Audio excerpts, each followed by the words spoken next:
everybody. Thank you for this incredible turnout once again, and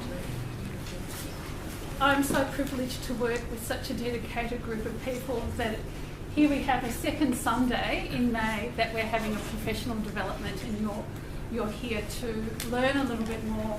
We are really also very lucky today to have Ephraim Kaye from Vashem here to run today's session. Ephraim is Director of the International Programs at the International School at Vashem. I was really privileged to be one of the students there a couple of years ago, learning under his guidance. I learnt a lot from Ephraim. He can hold a difficult crowd together, and he knows how to particularly manage the Australian teachers that come across every year as a result of B'nai Brit and Gandhi Philanthropy.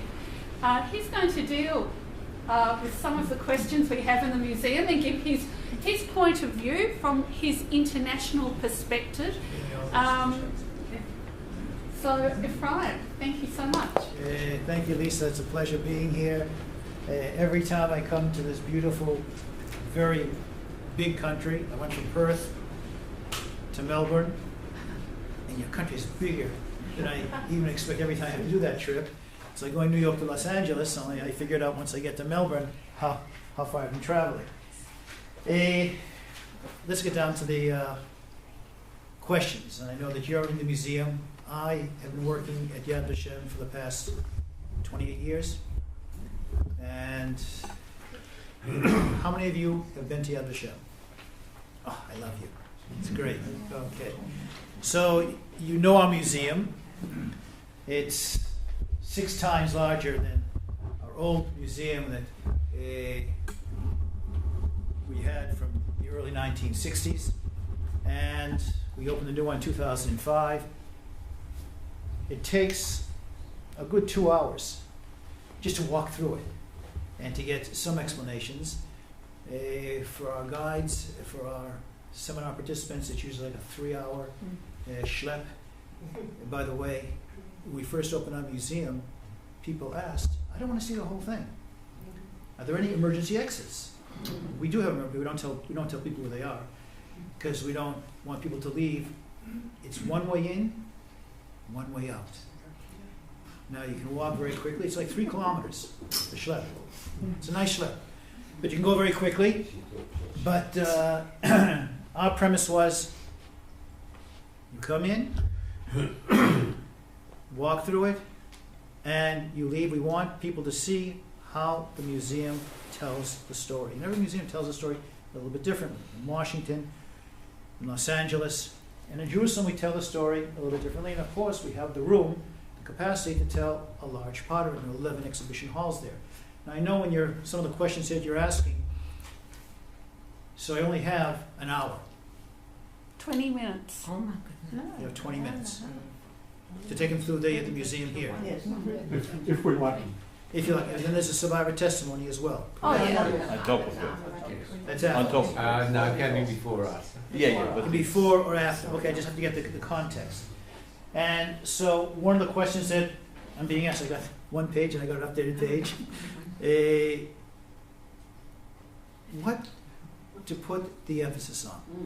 What to put? You have 20 minutes, a half an hour, whatever it is. What to put the emphasis on?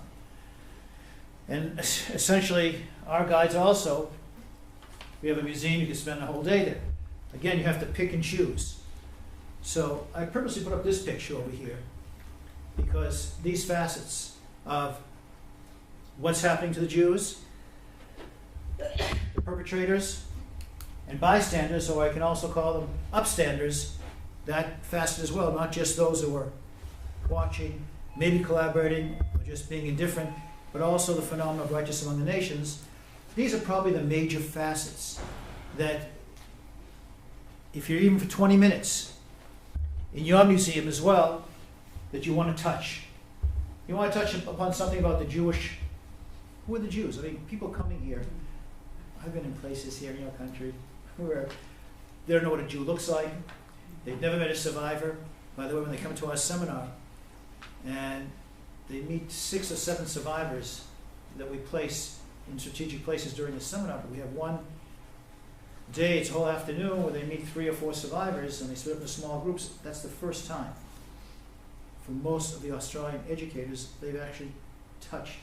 So I explained to them they're huggable, they're touchable, and you can interact with them, but that's the first time they've actually come in contact with a survivor of the Holocaust. And it's a transformational experience that they go through just during the seminar itself. So these particular places, first of all, who are the Jews? There has to be something, and I don't know how you're going to explain that in exactly 3 minutes, but to try and give them, I know you have the Jewish Museum over here, and if there are classes that can see that gives something about Judaism, and about the Jewish people in general, but something about who this is happening to. And the best way of doing it also, and what we do in our museum as well, is to personalize it. To personalize it. Give me something from your own personal life, something here. There's a very active, intensive Jewish life here in Melbourne, and you're essentially getting students from the entire area of Victoria. People aren't coming here from Perth to your museum, they're coming here from Greater Melbourne, a couple of hours away, but in places where they haven't met Jews and they're not familiar with Jewish life, but to personalize that. Something about who the Jews were before they became victims. I know in many schools you start teaching about the Holocaust, it begins in 1933. The Jews are victims. They're already victims. That's why I didn't write here victims. I wrote Jews. I could have written victims, but many times you begin to teach 1933 and the Jews are being victimized, they're being ostracized, they're being isolated, and they're seen just as people are being pushed from one place and circumstances to another. But they all had lives before the war. And I think that's important, to give something that they can connect with. I'm not going to use this PowerPoint presentation, but we have a very short film about Jewish life before the war. And it's just to see who these people were and what were their dreams and aspirations and cultural baggage before the Nazi rise to power. And there has to be something on the 33 to 39. Again, you can't do everything, but a certain picture, a certain point. It can be Kristallnacht. It can be 1935, the Nuremberg. It can be something, but it has to be something you can pull out of the museum to give them. And I'm sure they're asking why. Why were the Jews? I mean, that comes up. That comes up very well. By the way, we have Chinese professors that come to Yad Vashem who try to explain the phenomenon of anti-Semitism. They don't know what it is. And they'll keep asking us after they have a whole day on anti-Semitism. But why would you want to hate the Jews? I usually hug that particular professor. Why would you want to hate the Jews? And they don't get it.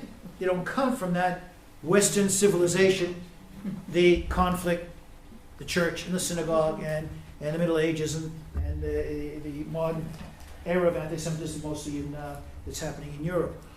But something that will explain to them. Let me ask you. I like to ask questions, okay? I'm a teacher.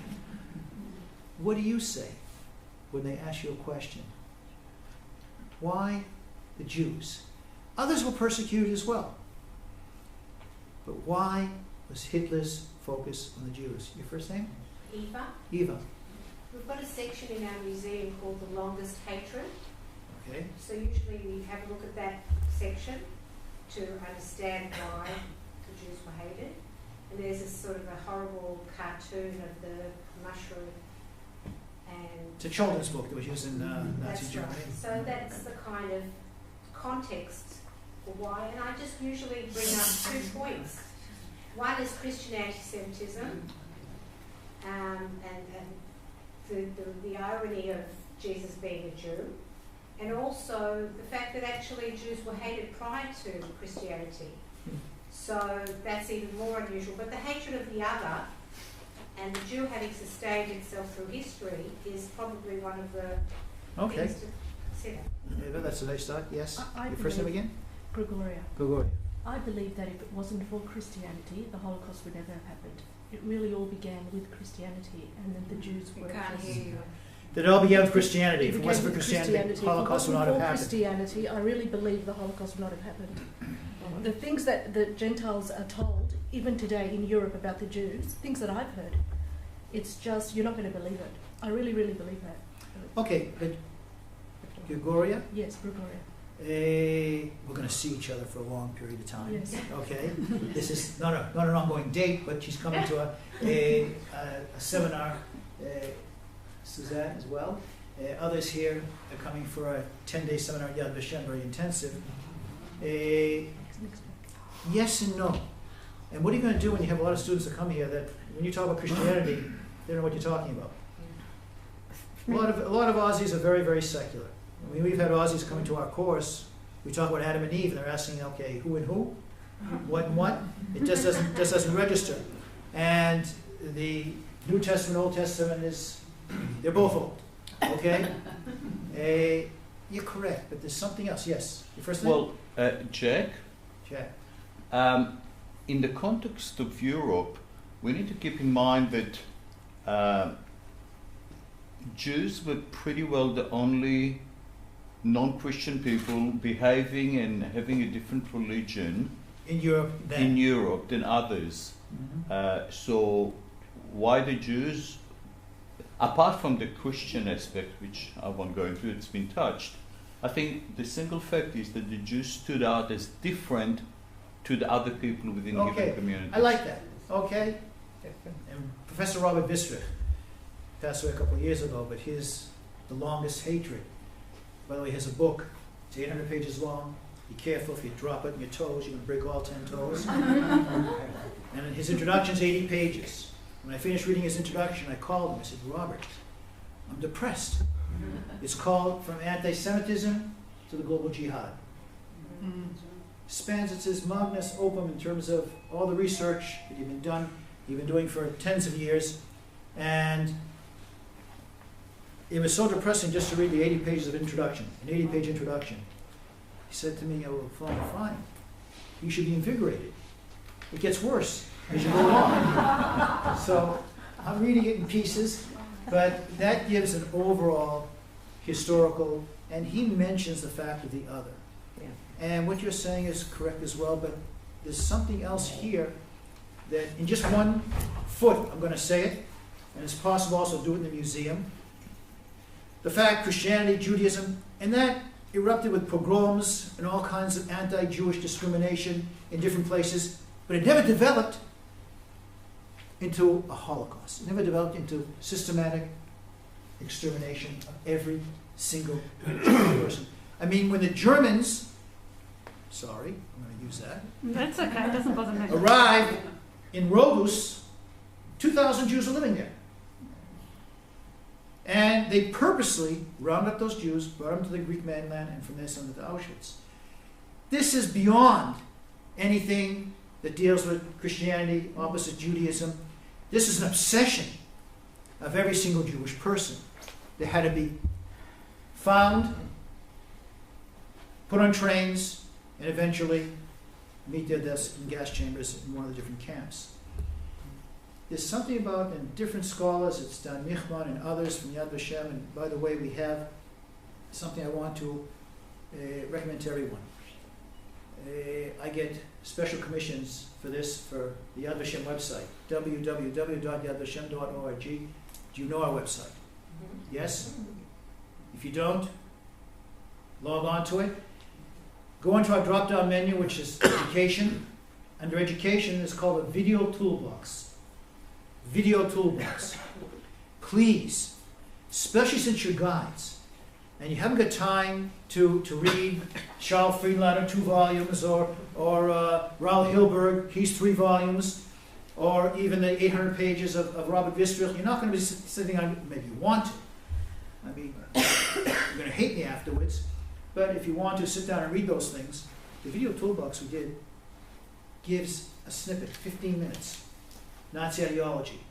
What was the Holocaust? 15 minutes. Things in the Warsaw Ghetto. Using all kinds of artifacts and pictures and a narration. It's not something just like a video podcast you listen to someone lecturing. No.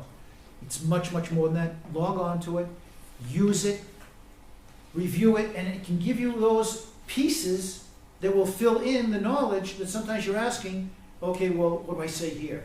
What do I ask there? Nazi ideology. Just your first, Eva. Eva, just that you asked us the question, but you haven't given us your answer. I know. She doesn't pay me for that. The answer. There was something, and it's difficult. I'm going to give you the answer, but I also know very well that students today in the 21st century, it's going to be very difficult to wrap their minds around it. The Nazi racial ideology, Hitler, and he wasn't the only one, and he didn't invent it. There were other people in the 19th century, the end of the 19th century, the 20th century, had these same ideas. He packaged it, and he was very successful at selling it. Great PR person. Very charismatic, knew how to sell it. But this obsession is built upon the premise he wants to build a whole new world. He was a visionary. By the way, Mein Kampf, he writes in Mein Kampf in 1923 that he sees himself as a person coming to redeem the world from the Jews. Yeah. He writes that in Mein Kampf, 1923. Now, 1923 is a schlepper. Okay, he's in prison. Okay, he's in prison. He didn't even write when he wrote Mein Kampf. His sidekick, Rudolf Hess, was with him in prison. Hitler spoke, Rudolf Hess wrote it down. He wasn't a big writer. But it would have stayed right there. He is a guy with a vision of how he saw not just Germany, how he saw the world.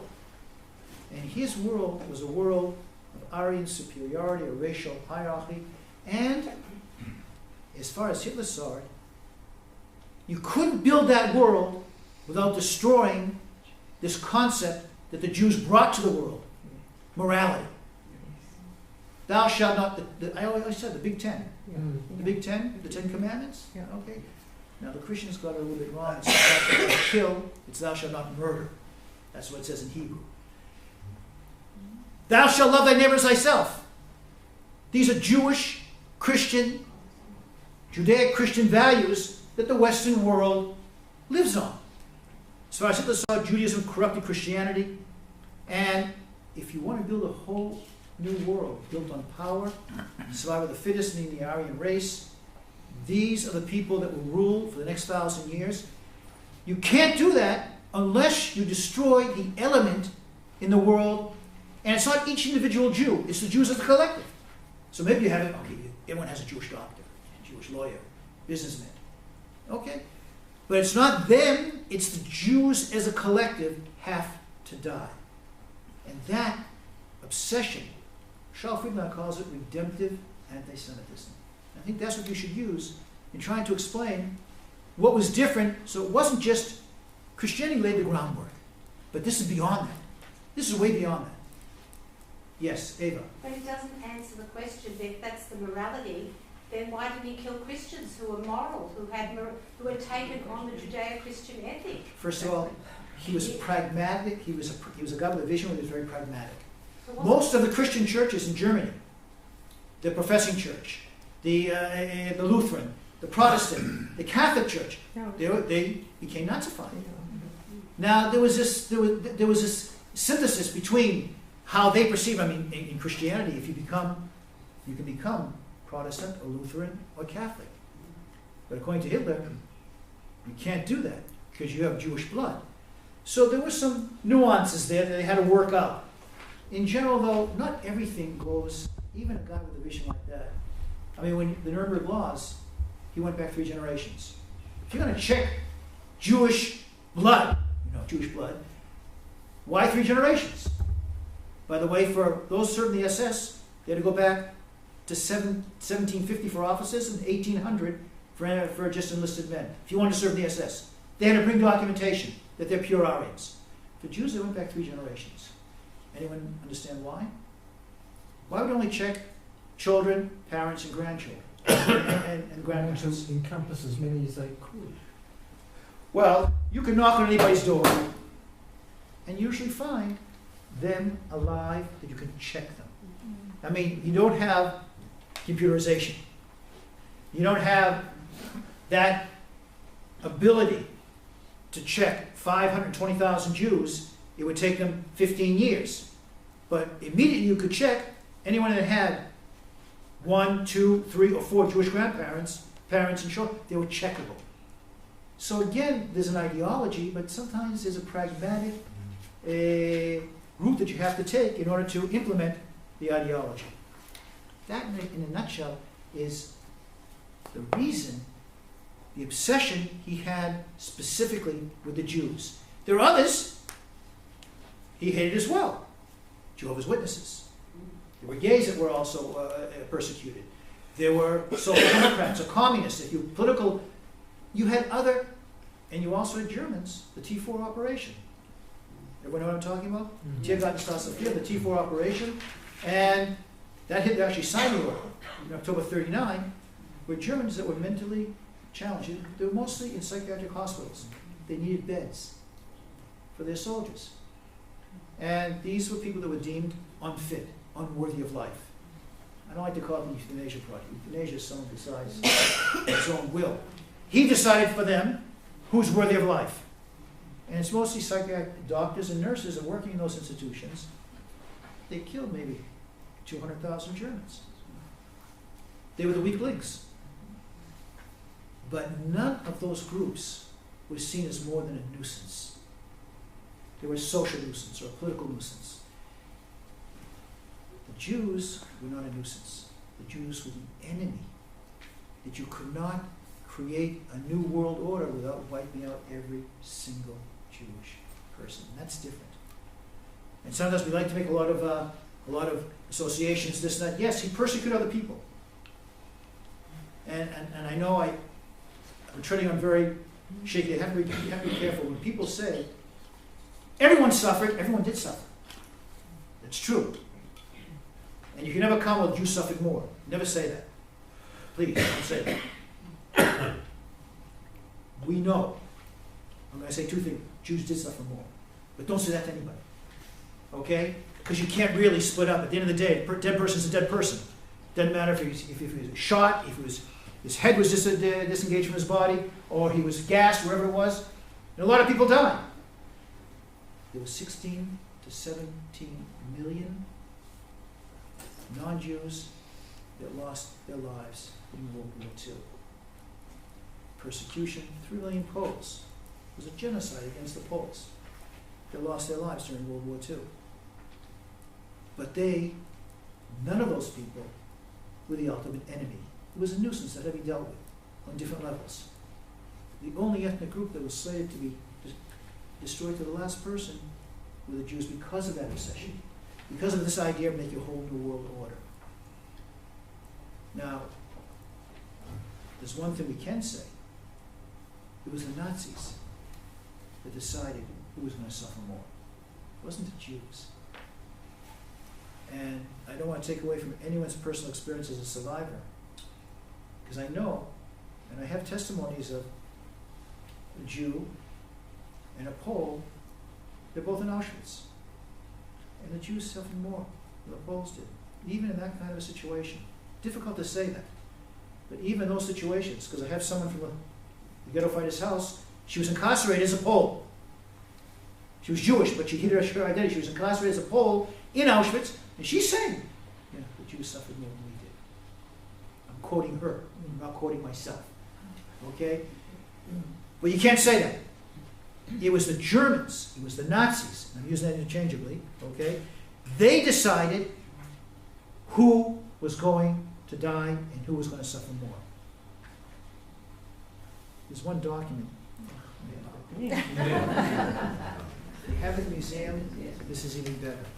Because when people ask about suffering and about this total extermination process, you're asking about different things to focus on. It's not the Wannsee Conference, which is a very important document. It talks about the Endlosung der Judenfrage, the final solution to the Jewish question. There's not one word there about killing. But this over here, I've blown this up over here. And when you look at this document, I usually like to take this particular day, the 23rd of August, 1941, that's Ponovich. 12,000 Jews living there before the war. It was a Lithuanian Jewish small town, very famous yeshiva that you know. 1,312 male, 4,602 Judenfrau, 1,609 Kinderjuden. Take one date. Don't just throw the document. Take that one date, 7,523. Now, when you're looking at this document, it's so chilling. There's 138,000 plus another three numbers I don't remember exactly. That I mentioned. 137,346. What's your first name? See. There is a 29th of October, 9,500, 4,300 children. Have a look at the 29th of October. Take one date, and when you look at this document, you see men, women, and children. Now, beyond the men, women, and children, the exact figures, I mean, there are genocides. You're killing thousands. You're killing tens of thousands. To be so exact, but to mention men, women, and children. And why would they mention children? Why would they write down specifically children ever? Because this is the eradication of future Jews. Think about that. That reflects the ideology. Now, you can use this, bring this in when you're talking about the ideology, where you mention the children, because without the children, gamach, the Jewish race, it's finished. You've done and completed the final solution, and it's not a coincidence that probably close to a third, it's estimated about 1.5 million Jews that were murdered were below the age of 12, 13, were children. Now, does it say who a child is here on the document? Men and women? Okay, that's pretty easy. Okay? What about children? What's 13 is the cutoff? 14? Does it say? No, it doesn't tell you. And you know, I have a vivid imagination. Trying to think of what it was like out there. You're 12, you're over here. You're 13, you're over there. I don't know how they did it. I don't really want to know. But it was so important to write down the exact number of Kinderjuden on this document. And the last one over here, Kaye's door. For every Jewish man, woman, and child, 1,911. Now, when people ask, why are the Jews saying they suffered more? Why are the Jews didn't suffer more? It was the Nazis that decided who was going to suffer more. And this document is yelling that at you. And that's why I take this document. They killed all kinds of people. But that classification, they didn't do for others. Men, women, children, exact numbers. That was done. These figures were going to Hitler. He wanted to see how the final solution was progressing. He wanted exact figures. So that homes in, and when you're asking in your museum here, 33 or 39 something, during the war itself, there has to be something when you're going through your museum that doesn't deal just with the perpetrators and what they're doing, but something also, how are the Jews responding in one of the ghettos? Owning Shabbat. You have it here in your museum? Yes? Owning Shabbat. Something that will also deal with how are Jews organizing themselves and trying to stay alive. That in English we call it Überleben. That struggle to survive in spite of everything. That Überleben. Yes? There is another very important message there. Yes. At the beginning of the report, you scroll it back, and you will see it says Lithuanian partisans under his command executing. So that's why we don't use German. Okay. Here, A lot of code. specifically in this particular area of operations, Lithuanians were doing more of the killing than the Germans were, or the Nazis. Now, let me just unpack that for a second. One second, we go back. So we have something before the war, we have something 33 or 39. During the war itself, something on the perpetrators. It could be this document, the Wannsee Conference document, something to explain the totality. And this is what we want someone to leave your museum with, the totality of this particular, the ideology, the totality of this particular solution, that they were killing others. And please always mention that others were being persecuted and killed. This was in the context of a world war, and would you get rid of other people for all kinds of reasons? They did. But this also to specify what was being done specifically towards the Jews, and this is one of those documents that can do that, but also what they were doing inside the ghettos or camps. And the last facet has to be something that deals with the aftermath. What happened when the war was over? What happened? Because most kids, if they learn World War II, okay, so in Europe, the 8th of May, the Russians, it's the 9th of May, doesn't matter. 1945, the war is over there. What do people do? In our museum, there's a beautiful, well, there's a very powerful way that we wanted to show this.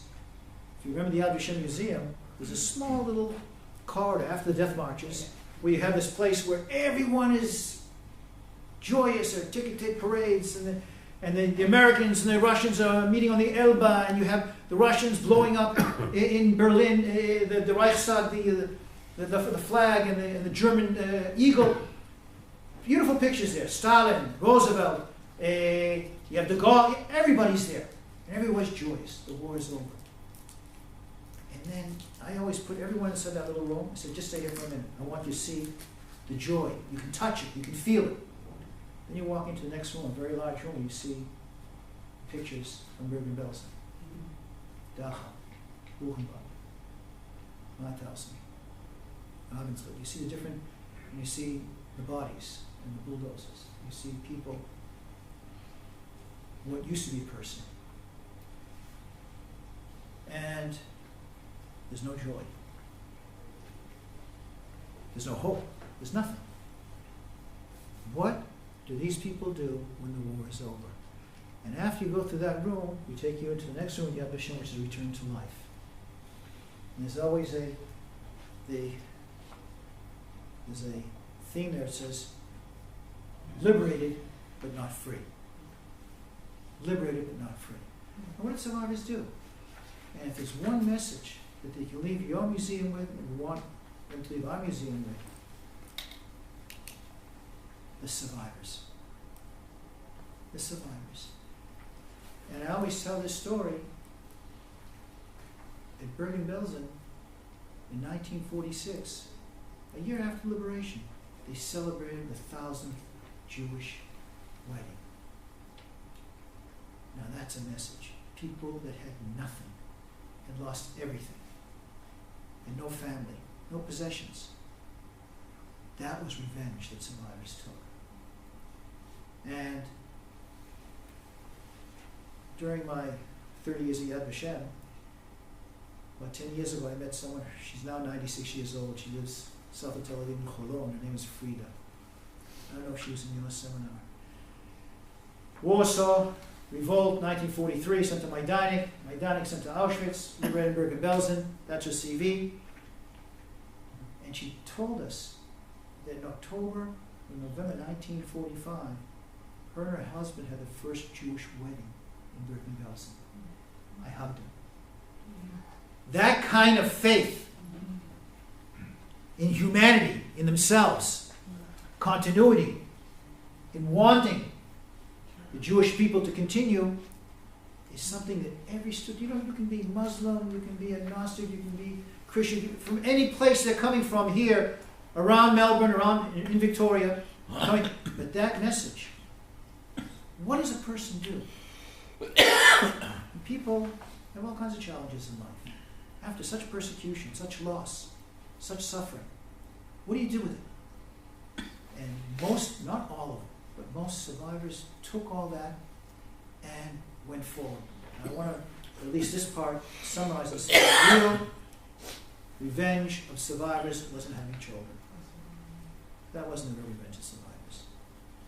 The real revenge survivors had was having grandchildren. It was the yin of it. It was the grandchildren. Because the grandchildren now had a Bobby and Zadie.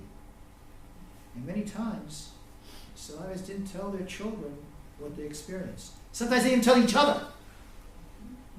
Many survivors married survivors, and it was a code. This one without suffered, that one, and they didn't even tell each other their own personal stories. But they still, many didn't tell their own children. Sometimes when grandchildren came, and they said, Bobby, what's that number in your arm? And then they could tell. They could tell the grandchildren. That's the real revenge. And they're sitting at a table. And the grandchildren had grandparents, what the children did not have. That's a real, and that is a message. If there's anything you want at the end of the day, to leave your museum, leave our museum, any Holocaust-related museum, so what do you do with personal loss, pain? Your own family, everyone has it. Different varying levels. And survivors, for the most part, manage to. By the way, you know about the Shoah Foundation. Steven Spielberg. It was Thomas Keneally, an Aussie, that wrote Schindler's List. And Spielberg had for more than 10 years the rights to make that film. In the 1980s, he could have made the film. The book was written in the 1980s. And he had the rights to it. He was doing Jaws 1, Jaws 2, Indiana Jones, this and that. He was busy doing all kinds of... He couldn't make the film. For some reason. You know, we say it's all Vashem. Because when he made that film, 1993, and it was out there, think about it. Survivors, their grandchildren were now coming of age in adolescence where they could ask those questions. I taught in the Israeli school, I've been teaching the Israeli school system since 1980. And I had students that had parents that were survivors. And I wanted to bring one of them to a class I was teaching. And I asked them, has your mother ever told you her story? She said, no. And I called her and I said, you sure you want to do this? She said, all this class, the first time you're going to tell your story? She said, I have to. It's now I feel I have to tell a story. It just so happens that Spielberg, he came in that exact window of opportunity, the last minute where you could actually interview 54,000 survivors all over the world. And I'm not sure if he tried that 10 years earlier, when he had the rights to the film, it would have happened. Because survivors needed that safe territory. Now have grandchildren, and it's passed on, and they're going to pass this on as well. And so everything came together, we say, in a perfect storm, but just the opposite, in a way that the timing and making of the film and interviewing those survivors was very, very timely. So those are different areas. The idea, let me get out of this because I don't like this document. It's a little bit too... Excuse me, Ephraim. Yes. Just while you're on the document, I might ask a question. Yeah. Very quick scenario that happened to me last week here. Scenario was, educator comes in, does the 10 minutes, they see our film on Holocaust.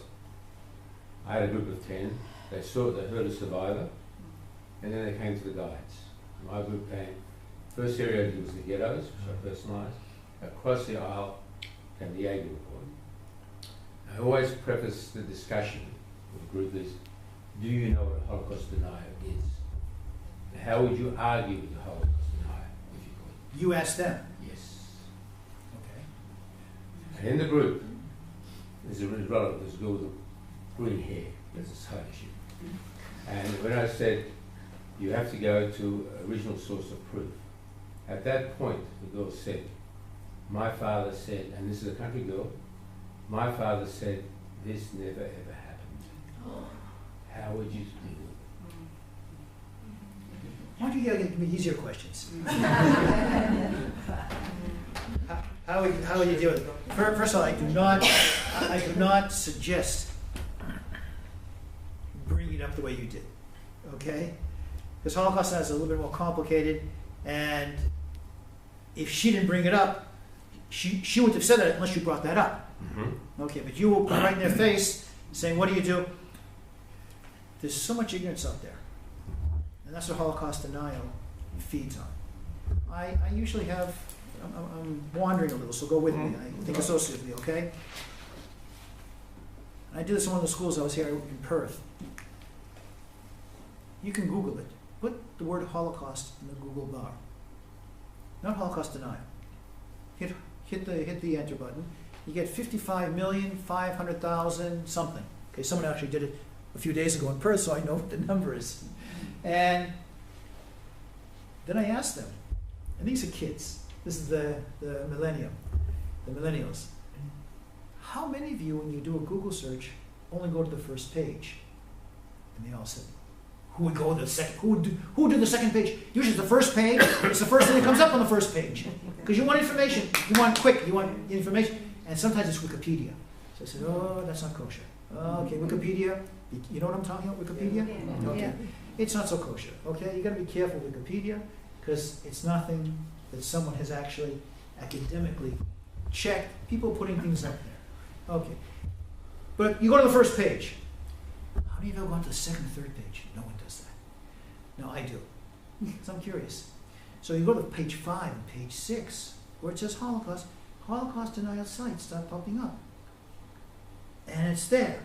It's Ahmadinejad, it's Bishop Williamson, it's David Irving, it's others, and they see this information. Now, by the way, students today do hardly visit an ancient place called a library.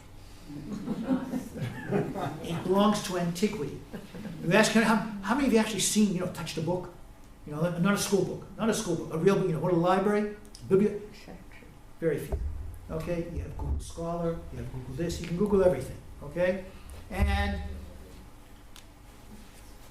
in general, it becomes a super highway of information. It's out there. And people are now quoting, well, I found it over Google. As if it's just House C9. It came down and that's it. It's okay. Problematic. And this is one of the greatest challenges that everyone has. Guiding your museum, as educators in a classroom, what do you do with all this information? We're information in overload. I don't think there's been a time in history where, this used to be science fiction stuff. We were growing up in the 1950s and 60s. You get all this information popping up. Today, every single person has access to humongous amounts of information. What do you do with it, though? What's fake news? Like that. What's fake news? What's things that are out of and invented? And it's out there. I wouldn't, in my humble opinion, because you don't have that much time with them, I wouldn't put that in their faces. I would show them the documentation. By the way, this document I have also. Sorry, just before you go, if I may.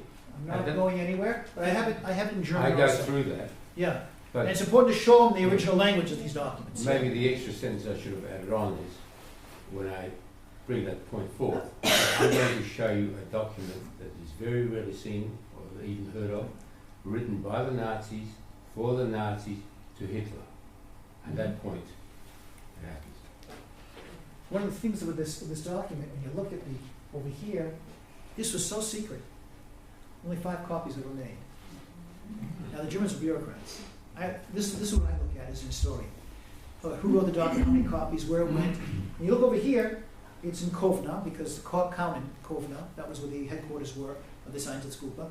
And 5 copies. Now, these guys were always good bureaucrats. A bureaucrat's going to make just 1 copy. You make multiple copies. But they never dreamed, in their wildest nightmare, that one of these top secret copies that only a few people saw would fall into Allies' hands. Number 4 fell into our hands, and we have it. And it tells you exactly what's going on. It talks about extermination, talks about killing. But those are the Einsatzgruppen documents as well. I don't know how many you have here in the museum, but this is an Einsatzgruppen document. Let me show you.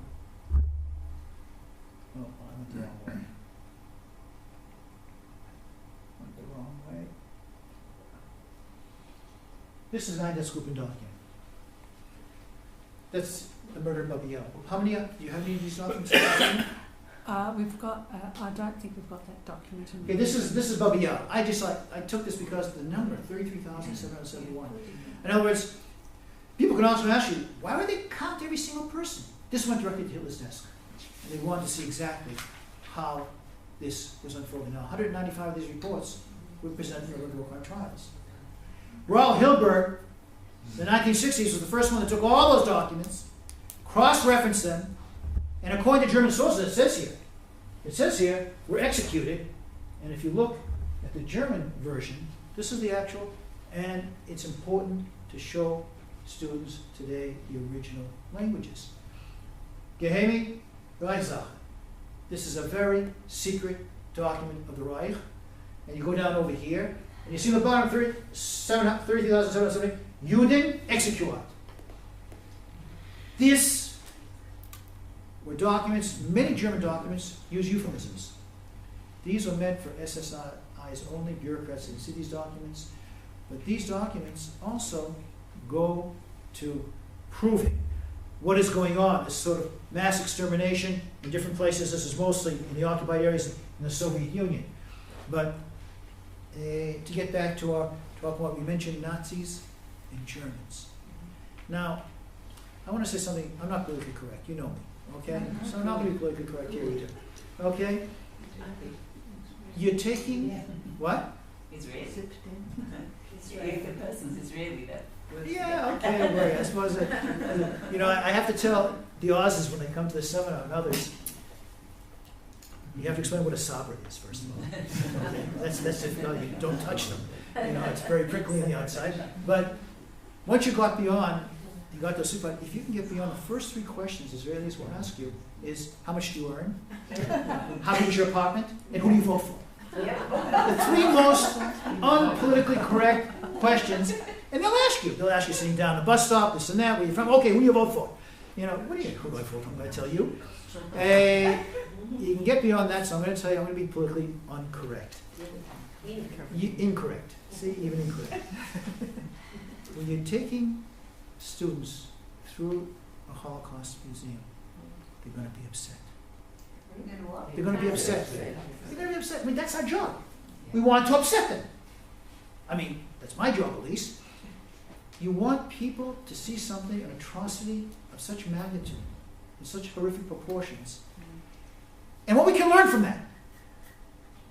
What does it mean in how you treat your own classmates? What does it mean when you see signs of fascism, signs of totalitarianism, or discrimination? What does that mean for us?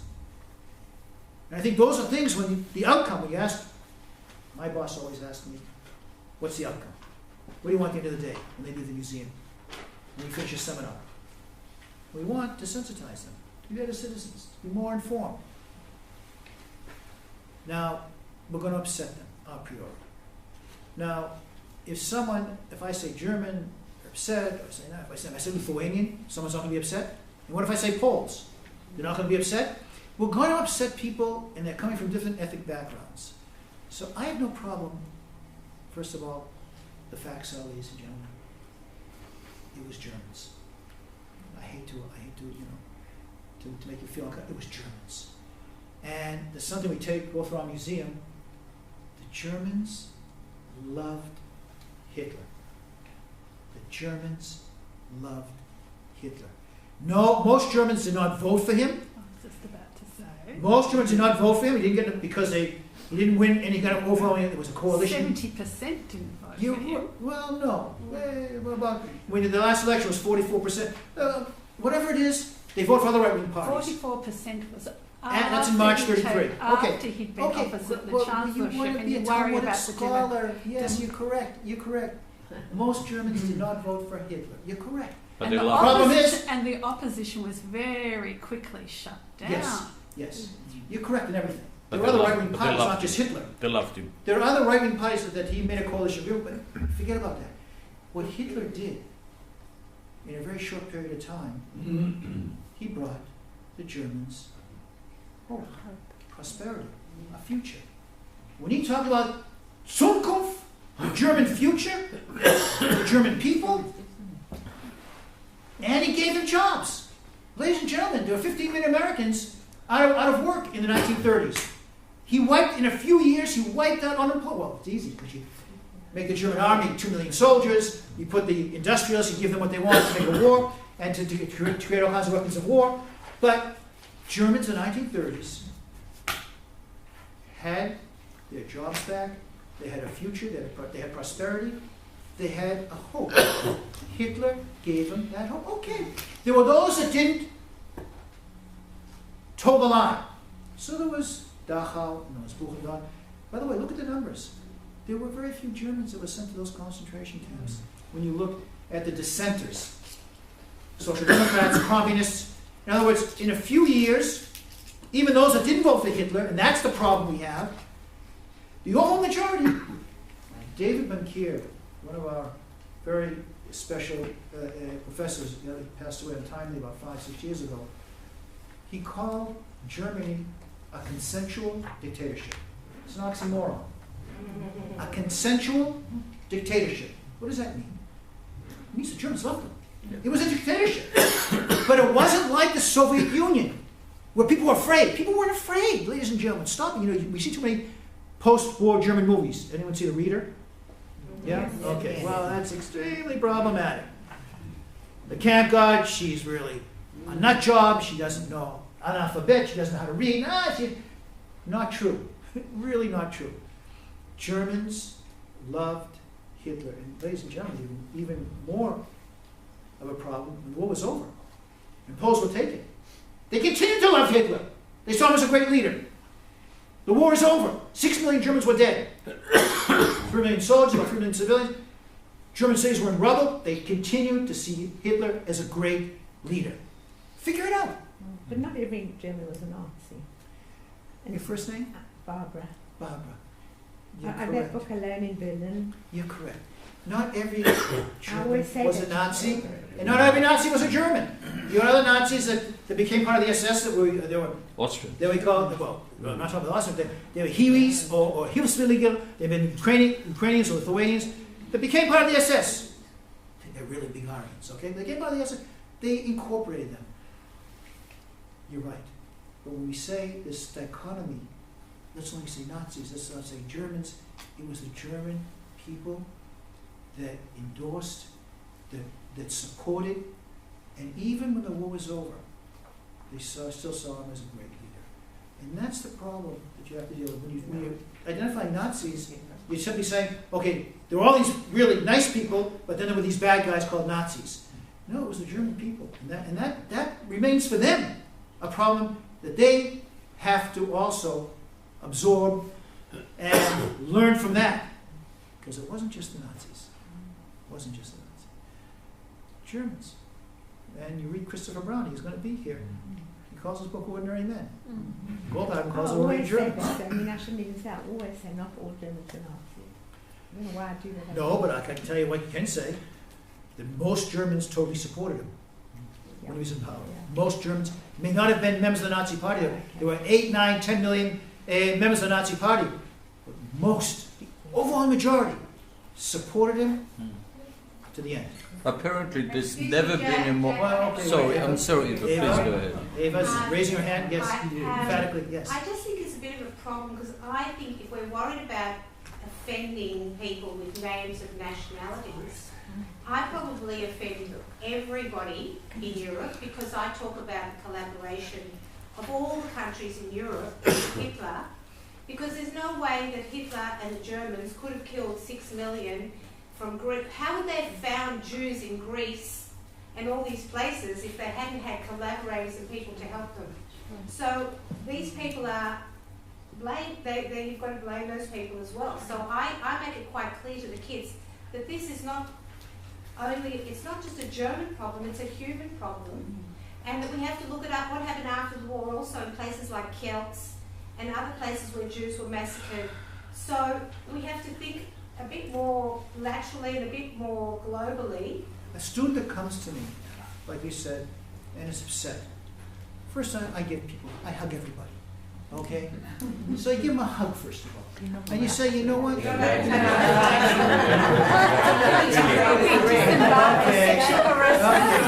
So the girls will hug the girls, the boys will hug the boys, just be careful.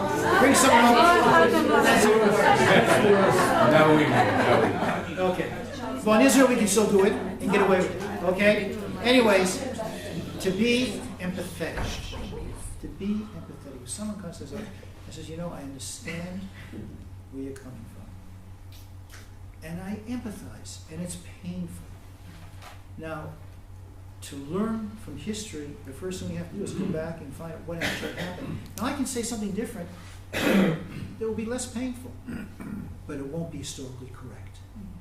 And what I want you to do is, you're not guilty, and your parents aren't guilty, but to understand what happened and to unpack that as we know it, historically, is the first step to trying to understand what goes on in a society, that what happened during World War II. Yep. If we're going to say just Nazis, not Germans, Germans, not, then we're whitewashing something there. And we're saying the Germans as a people, and it's difficult, you know, as a people, are culpable, and accountable. We were talking about those when you get to the mass murderers. They weren't just Nazis, they weren't just SS, they were in the Wehrmacht, soldiers, they were in the Ordnung Polizei, they were in police units, and they were in their 30s and 40s, that's Chris Browning's book, and they're regular Germans. And they were more than willing to murder Jews, not just one day, not 2 days, 38,000 Jews. The Italian 101 murdered between 42 and 43. And these people had families at home, they had children at home. You want to read a really depressing book? Okay, that's why I come here to depress people. Gives me a little more. I have antidepressants also with me, okay? It's called... You're allowed to hug. Okay, thanks. You're the first one. Okay. It's called The Good Old Days. Yeah. Okay. Now, there are two letters. Well, there's a letter there we use in our museum from Got Hans. 3 copies upstairs. Okay, Oh, Hans yeah. Kretschmer. And this, if you want to, when we're talking with students, it's important. There's a letter that we put in our museum. Here's another picture. Hans Kretschmer, in October 1942, writes a letter to his wife Sotska, and he's telling you, how do you get used to killing people? He says, you overcome by doing it more often. That's what he says in the letter, home to his wife. It's a letter from a guy, servant, and he's writing it as he's doing it. How do you overcome this? By doing it more often. And we're doing this because the Führer, and this is a mission, we have to do this, we have to believe in it. And he signs it with all your love, Papa. He writes to his wife, Sotska.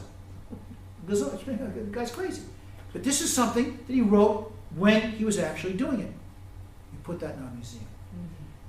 To get into the mind of these perpetrators, but there's one other letter there. Because of that, I had to put down the book. I couldn't touch it for a while.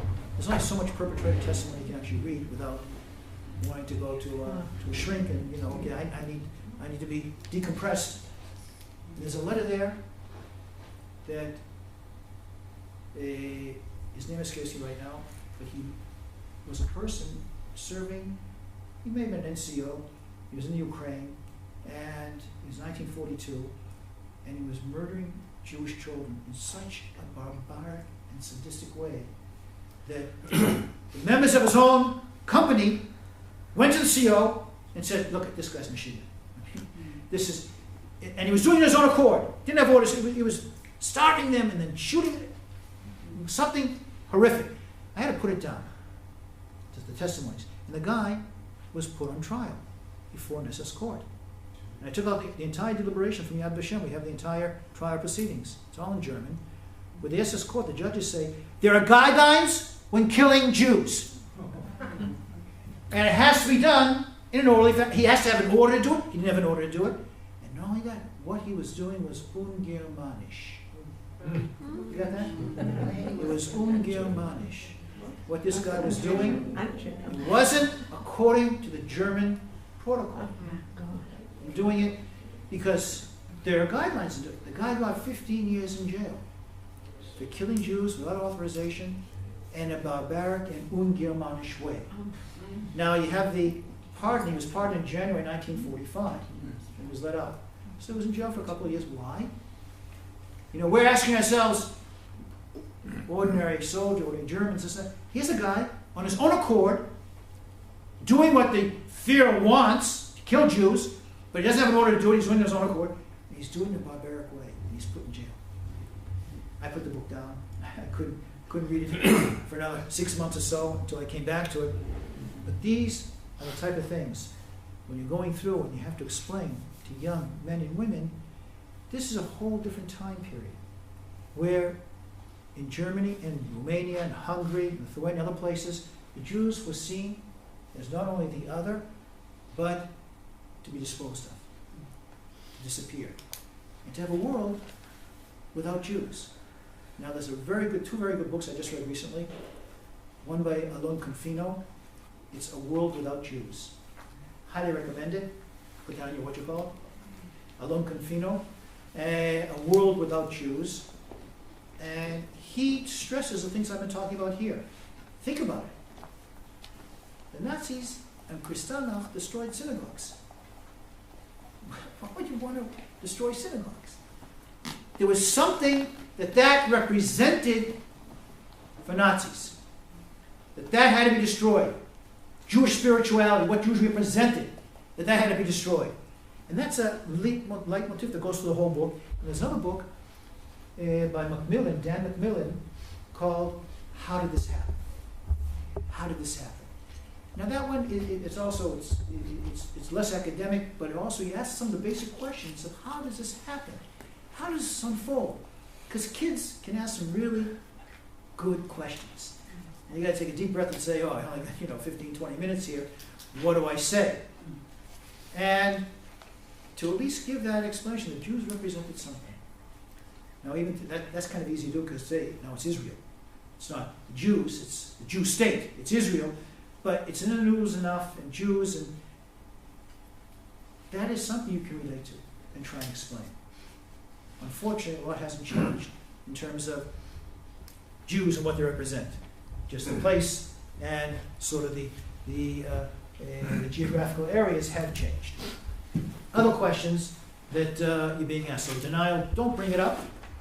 Don't you, that's my advice, don't you bring it up. If someone does bring it up, say, listen, if someone brings up right in your face, I've been talking about, I've written about Holocaust denial, and in the last 2 decades I've been dealing with it, and the only, you got it, okay, thanks, good, I love you, okay. The only place I've actually had a encounter with Holocaust denial is here in Australia. And I've been in New Zealand, Australia, China, North America, and it was at Canberra at the National University there, Australian National University. There were, because it was Canberra, so all kinds of ambassadors came. The Israeli ambassador was there, and there were faculty, there were students. And right before I began the lecture, the Israeli guard, the Israeli security with a little thing in his ear, comes up and says, Ephraim, top row, extreme left, gray hair, Holocaust denier. I said, oh shit, what do you want me to do? He said, you stay right here close to me, okay? The Israeli security. So what am I supposed to do? I'm already there, I'm going to give a lecture. Frederick Tobin's. So he apparently got around, he knew I was going to be there. And I gave my presentation, something I did, an hour presentation on Holocaust. And then, hands went up. This is the first time you go up to ask a question. And then I have to make a decision. Do I allow him to ask a question? He can, destroy the whole encounter and this and that. And so I said, I'll take another questions from other people. Then I said, if I don't allow him at all, I'm also setting myself up. So I let him ask his question. Now, I love you, Aussies. You're laid back. And he wasn't in my face. He wasn't like David Irving you see in the film Denial, that's yelling and screaming, trying and this and that. He was very laid back, and he asked me about this document and that document, and I explained, and it was very cordial. That's why I love coming to Australia. Very cordial. And it ended, and people come and queue up, and you guys are so orderly. It's not like Israel. What are you doing? I'm first. Who are you? Where did you come from? And he's standing there with apparently his wife and some other tall guy who was very angry. But he was asking, by the way, that was the Board of Jewish Deputies in New South Wales were taking him to court, and he was being prosecuted because there are hate laws here in Australia. In America, they don't exist. And he was being prosecuted. He was losing his pants. He was losing a lot of money. And he's telling me, I knew that. But he said, I'm being persecuted because I'm saying something different. I say, listen, you can say whatever you want to say, but you can't say there were no gas chambers. You can't say that 6 million were murdered. And so it was an amiable, discourse between the two of us. And he says to me, I'd like to come to Yad Vashem to one of your courses. I said, underneath my breath over my dead body. I'm not coming to Yad Vashem. We have a law. And Israel is one of the countries that has a law against Holocaust denial. It's a criminal offense. 1985. There are other countries as well that have it. But it ended in an amiable way. Now, I wouldn't bring it up. But if young kids, there's such amount of ignorance. I don't think even if they heard, it's not anti-Semitism. Not everyone says that ask questions is an upright anti-Semite.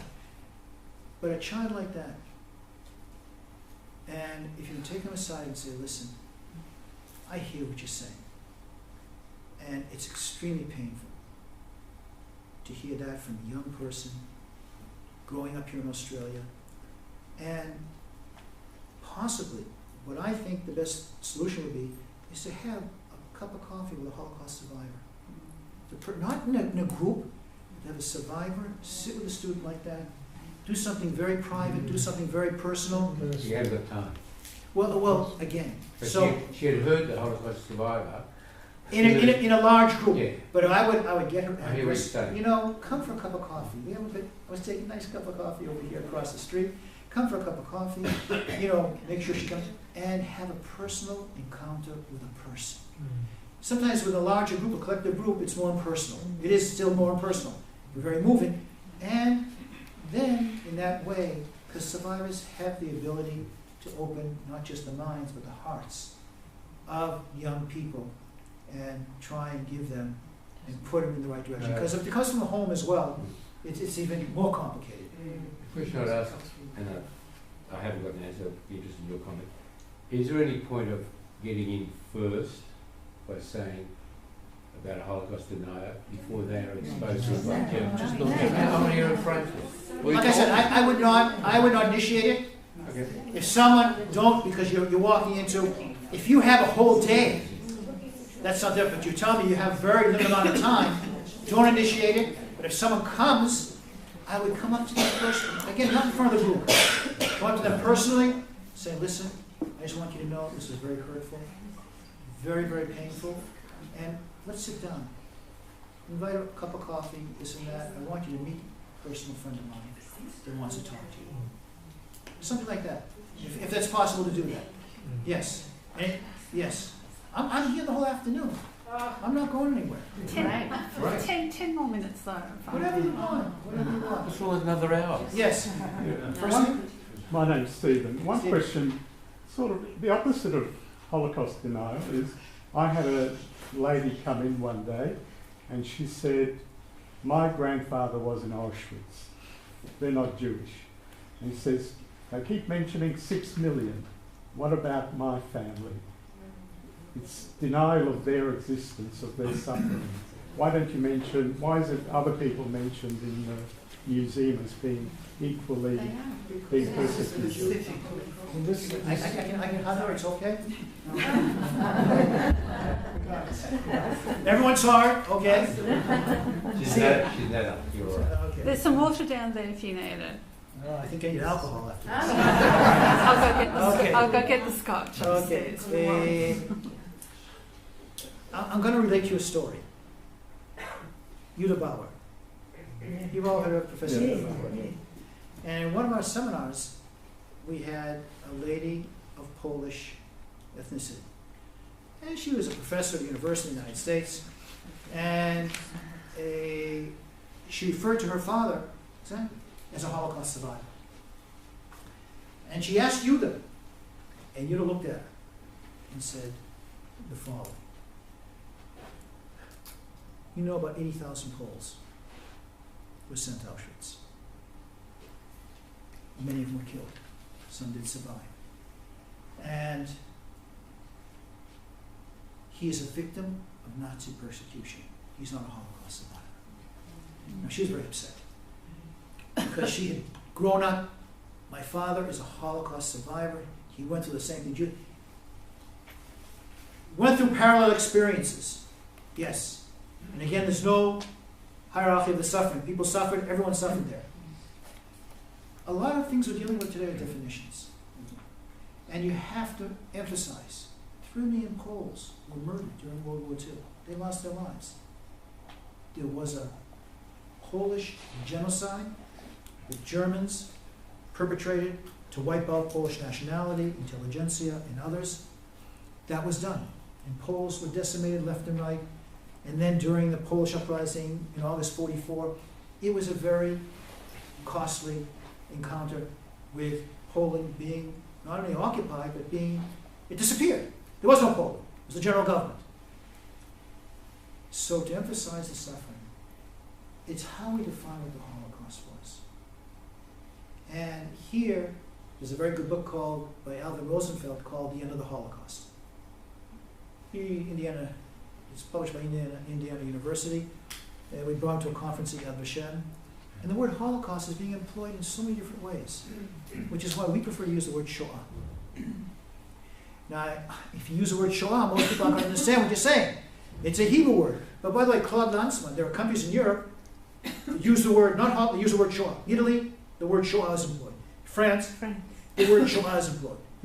And that's more specific. That these were victims, collectively, of a certain particular and specific plan to wipe out every single Jewish person. There was no plan to wipe out all the Poles. They did suffer. So when they say that they're a Holocaust survivor, again, I don't think you want to get into that. I would just leave it.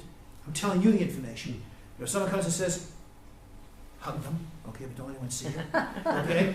I'm telling them this is people had similar destinies, came from different places. And to embrace their suffering, then they'll embrace your suffering. And that's the only way to do it. Yes, your first name? Yeah, Annette. We have a small area dedicated to other victims of Nazi persecution, and I do take the children there, but I say to them, yes, there were other victims, but because my answer is this is the Jewish Holocaust Museum, and that's why the focus is on the Jews here. Well, I can tell you something. At Yad Vashem, we don't even have that. Okay, and believe me, sometimes we get criticized. Then what about all the others? And when I'm taking people through the Holocaust Museum at Yad Vashem, I diffuse it by saying, listen, I'm not going to be apologetic. I'm going to tell you exactly the way Israelis tell it. Okay? And this museum is dedicated to what happened to the Jewish people during World War II. Others suffered. And I'll mention the Poles, the Gypsies, the Tiabo operation. A lot of other people suffered for various and sundry reasons. And they have their own museums. Am I preventing the Gypsies or anybody else from making their own museum? No. But ask us to incorporate when that's not the narrative that we want to impact. And that wasn't what the Nazis were planning to do. As I said, they were seen as a nuisance. And I said there were close to 17 million others. Now, when you ask Yuda Bauer, how many other non-Jews were murdered in camps? Talking about 6 million Jewish victims of the Holocaust. How many other non-Jews? He reaches 6, maybe 700,000 others. They were in Yasenovich, Serbs, they were Gypsies, they were Poles, that were murdered in different camps. But for the most part, that's the number. You know, this number 11 million that gets thrown around, it has no relevance whatsoever. There's no such thing as 11 million victims of the Holocaust. That's the number that was made up. And it's a longer story, I don't want to go into it. The number of non-Jews that died as a result of Nazi persecution in World War II was close to 17 million. Another 6 million Jews were murdered as Jews. When you're asking, someone's asking, so how many people died in the camps altogether?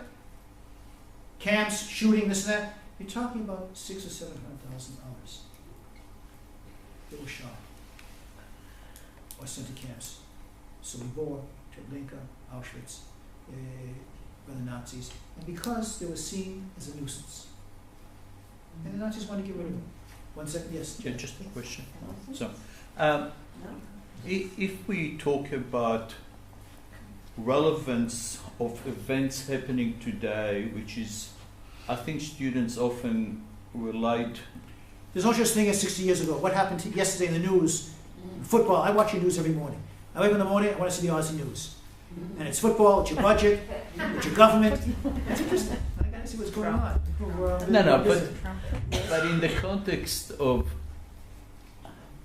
I'm not trying to equate anything that's happening today to the Holocaust, but there are some situations where students can relate to refugee problems or other issues. Now, I've got 2 questions, one relating to... You get one. Okay, well, people are waiting. The extent of our answers being seen as individual responses versus the center's official response, the Jack, politics? that's not a question for a No, phone, no, I'm because just that's wondering how they deal with it in Yad Vashem. All right.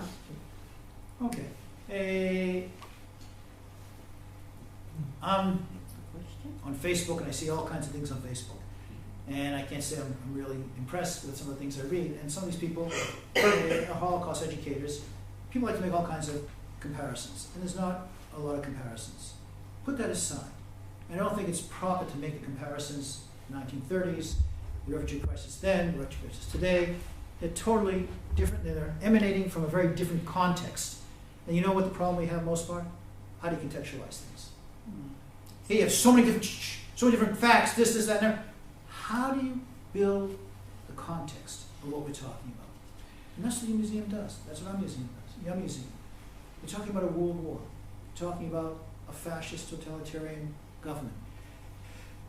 Today, there's a refugee crisis. It's a human situation, and you want your students to identify and to try and alleviate human suffering. I think that's one of the messages we have as a result of the Holocaust. Your museum, and they're asking as well, Israelis and others that come to our museum, it's a human situation, and as much as we can try and help these people, we're obligated to do so. I think that's one of the lessons you hear. And I think some of the survivors will say the same thing as well. Yes. I'd like to just First change it, Mary. Marisha. Marisha. I'd like to change the emphasis a little bit, and I know Lisa's got the answer to this, but I think the guides all would like to share with you that Yad Vashem is now using, how Yad Vashem is using survivor testimony in a growing world without survivors. I have something just for you. Good. Okay, and can I go into this? Well, let me preface it by saying, in Israel there's probably more survivors than any other country. Okay, and we still have tens and tens of survivors. We have 350,000 people who go through our museum, through our school every year. The museum has about 1.5 million people that visit, but in our school, about 350,000 people. Students, Israeli students, soldiers, birthright, people from all over, from our school get 1 day, at least a 1 day in-depth instruction of 6-7 hours. They come to our museum, our complex, and to the school. But they're dwindling, the number of survivors. Age, biology, all those things happen. We embarked on a project where we took 10 survivors, went back with them to where they were born. We took a film team, an educational team, went back to where they were born and followed them in their route. Some were in hiding, Ukraine, Hungary, Poland, the Netherlands, Saloniki, and we brought back all this film, and then we created a 45-minute film that deals with pre-war, the war experiences, and post-war, but was done in an educational format where we didn't allow the survivors to tell things that would be so traumatic, because this was meant for students in middle school and high school. In other words, it was tempered, and there was an educational message. And it's a 45-minute video. We did 10 of these. We've translated into 10 different languages. We speak in Hebrew, and there are subtitles, even in Chinese. 3 of them we translate because we go to China. We have Chinese educators come to Yad Vashem. That's one project we've done, and now we're embarking on another project. I'm going to show you. This wasn't done by Yad Vashem. I'm going to show you. It's exactly 8 minutes long. It's an 8 to 10 minute video of a survivor testimony. And I just finished one, which is a little bit longer, 20 minutes. Judith Kleinemann, the one was in the monastery. And you only hear one choice. She has 3 choices. And hers is 19 to 20 minutes. And it's a survivor testimony which gives part of their story, but embellishes it with bits and pieces of documentary film, photographs, a timeline, and a narrative that's not always her narrative. And in that way, anywhere between 10 to 15, 20 minutes, you have a very short survivor testimony that you can employ and use in the classroom. I think this is one of the ways that we can bring students closer to create that empathy, which is what we want to do at the end of the day, and to connect with these survivors and their stories. This person's name is Tibi, His name is Tibi Ram, and he lives in a kibbutz. You're going to see him. When I first met him, about 8-9 years ago, guy swims every day, he bicycles. I tell him to come to Yad Vashem. I think he bicycles all the way from Kibbutz Afikim, which is near Bet Shan, all the way to Yad Vashem. When I first met him, I said, come on, Tibi, you're not a survivor. I mean, you're not a survivor. I said, there was something about him that I said, he is. He was in Auschwitz. He was in Slovakia, sent with Hungarian Jews in 1944. And this is just a piece of his testimony, but something about who he is.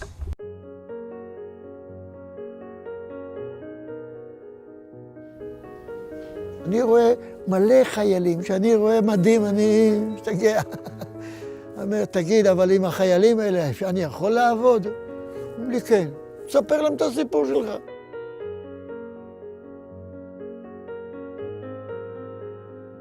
קוראים לי זאב טיבי רם, בקיצור טיבי, בן 83 ועוד כמה חודשים. בתור ילד היו כמה דברים שמאוד אהבתי. קודם כל, תמיד רציתי להיות חייל, הייתי משוגע למדים.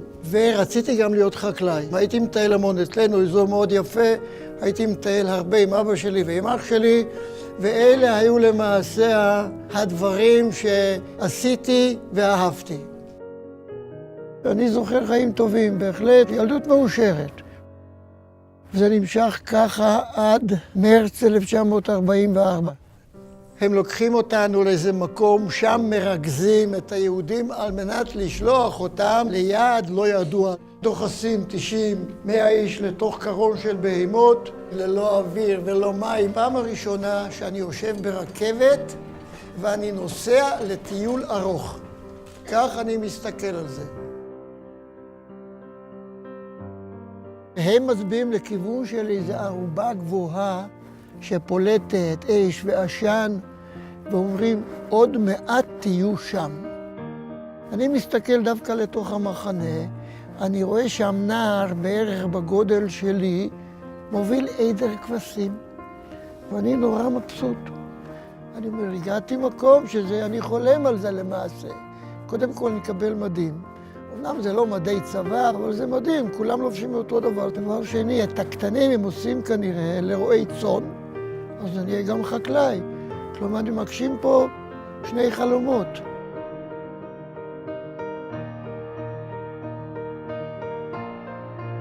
השמחה הזאת לא אורכת הרבה זמן, כי מיד מפרידים בין גברים ונשים, כך שאמא תכף נעלמת בתוך ההמון של אנשים, אני לא רואה אותה יותר. ושם אנחנו עובדים קשה. אם לא עשית משהו בדיוק, כפי שאמרו, חטפת מכות. הצבא הגרמני מחליט לסגת. וכשהם נסוגים, הם לוקחים אותנו איתם. כי הם צריכים עבדים בדרך. אנחנו צועדים כל יום, כל היום, קור כלבים, גשם מעורב בשלג. ואיך שאני מסתכל עליך, אני מתמקד ככה על אחד החלונות, ואני אומר, בבתים האלה, יש אנשים, יש כאלה כמוני, צעירים, טוב להם, חם להם, הם שפעים. למה מגיע לי לסבול כפי שאני סובל? וזולגות דמעות מהעיניים. אחר כך הייתי בתנאים הרבה יותר גרועים, אף פעם לא בכיתי, אף פעם לא הייתי מיואש. הפעם כן. כל האדמה הייתה מכוסה בגופות. כמה חבר'ה בריאים מסתובבים בין הגוויות, ניגשים לגוויה, פותחים את הפה, לוקחים אבן, מפצחים את הלסת ושולפים שיני זהב. אני החלטתי שאני לא אתן להם לעשות את זה לאבא. כשהרגשתי שהוא מת לגמרי, לקחתי אבן קטנה, וגירדתי לו היו לו 2 כתרים בפה, גירדתי לו את הכתרים מהפה בעדינות, לא לפצוע אותו. הוא היה כבר מת, אבל לא רציתי לפצוע אותו. ושמתי את הכתרים על ידו. ואחרי כמה שבועות השתחררתי על ידי הצבא הבריטי. מיד החלטתי שאני עכשיו מתגייס. המלחמה הייתה כבר בעיצומה, כשמקימים מולדת, וצריך להגן עליה, אז ברור שאני רוצה להיות חלק מזה. אהבתי להתרוצץ ולראות ולרוץ ולזחול, אהבתי את זה. נלחמתי עם החבר'ה.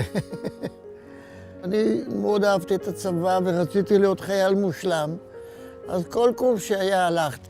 וואה, תמונה מקורס המ"פים.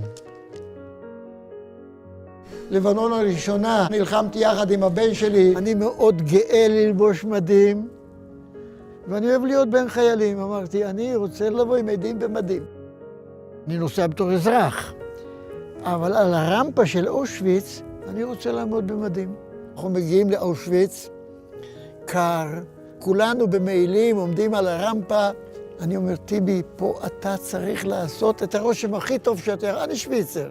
אני מוריד את המעיל ועומד שם 60 וכמה שנים קודם, לעמוד על הרמפה, ומה ההרגשה עכשיו לעמוד פה מוקף על ידי 180 קצינים ולוחמים במדי צה"ל? איזה שוני. זאת הייתה אולי פעם ראשונה שבאמת התרגשתי מהנושא הזה של השואה, והייתי מאוד מאוד גאה לעמוד שם. זאב טיבי רם, ששרד את אושוויץ, צעדת המוות, ברגן בלזן, עלה לארץ, לחם בכל מלחמות ישראל. וכשאני אומר שאני מסתכל אחורה, היו לי חיים טובים, אבל איך אתה יכול להגיד את זה? הרי שואה ועניינים. אז אני אומר, ילדות טובה, שנה תפוקה בשואה, ואחר כך עוד פעם חיים טובים. אני בהחלט מסתכל אחורה בסיפוק עצום. לא חושב שעשיתי מספיק. יכולתי לעשות יותר.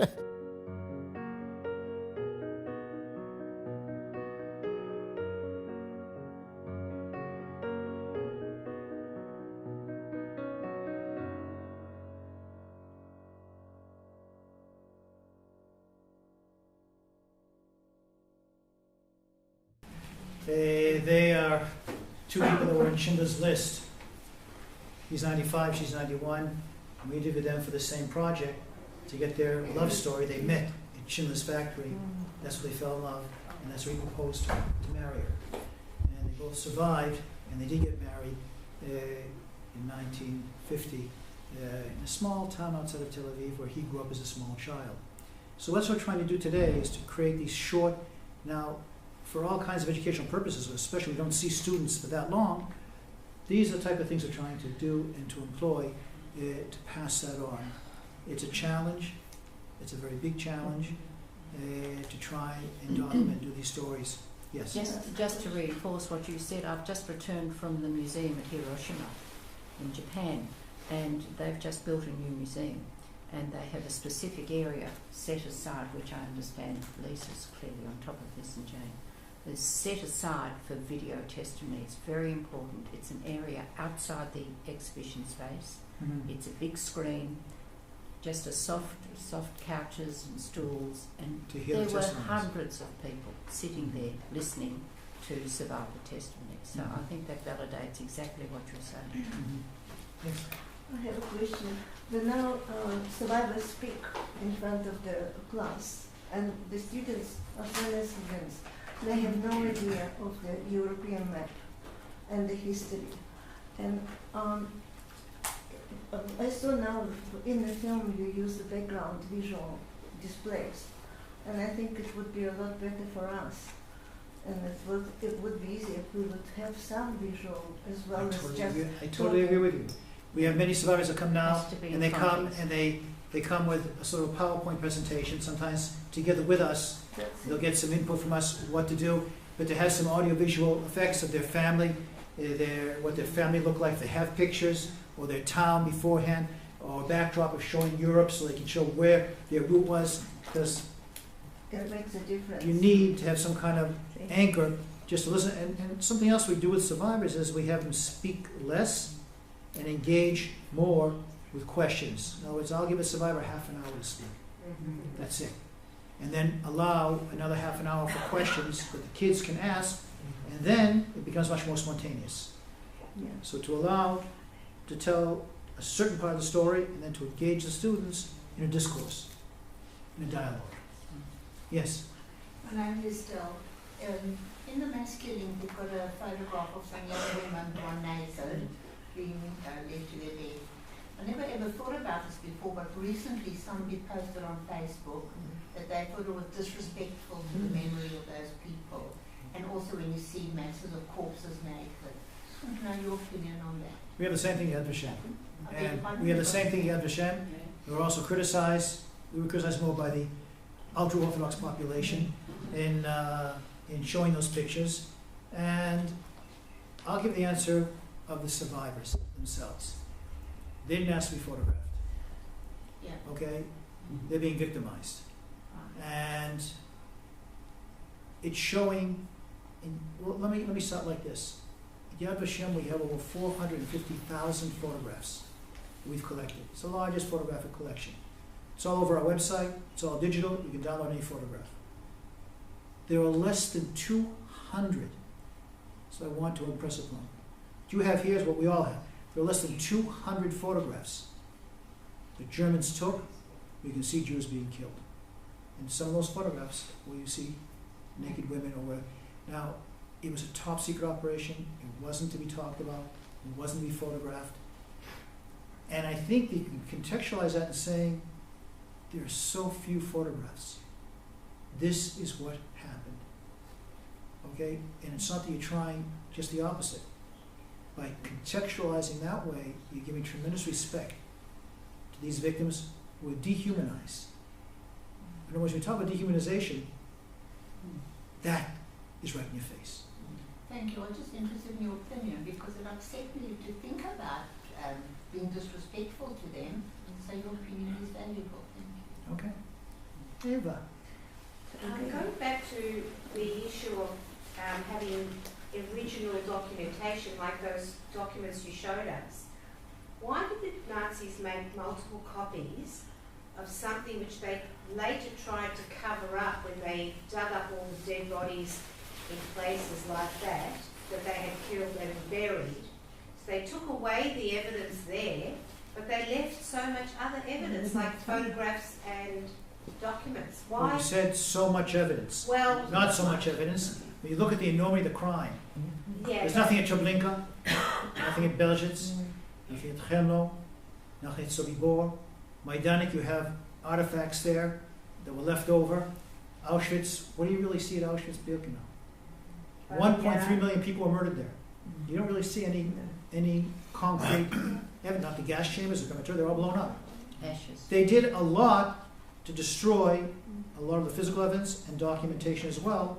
They couldn't destroy it because it was so well planned. They couldn't destroy everything. You're correct. We have those documents. I actually showed them during the seminar. They were proud of what they were doing. But they also realized that others would not understand. And so what they were doing, when you're saying, in a bureaucracy, my dear, and the Germans were the ultimate bureaucrats, you write things down. And not just in one copy. The Wannsee Conference had 30 copies. One of those fell into our hands as well. So yes, you have to document it. Some things were meant just for SS eyes, something just for Hitler's eyes, but you document those things. And no one else sees them. Ephraim, thank you so much for being here today. Thank you for sharing your wisdom with everybody. Absolutely. And to be I have to say one thing. She said, I want you to come here at 11:30. And I have some of the guides. So I thought, 3 or 4 people are going to be I walk inside, I said, I don't believe it. So thank you for coming, taking out of your busy, nice rest day.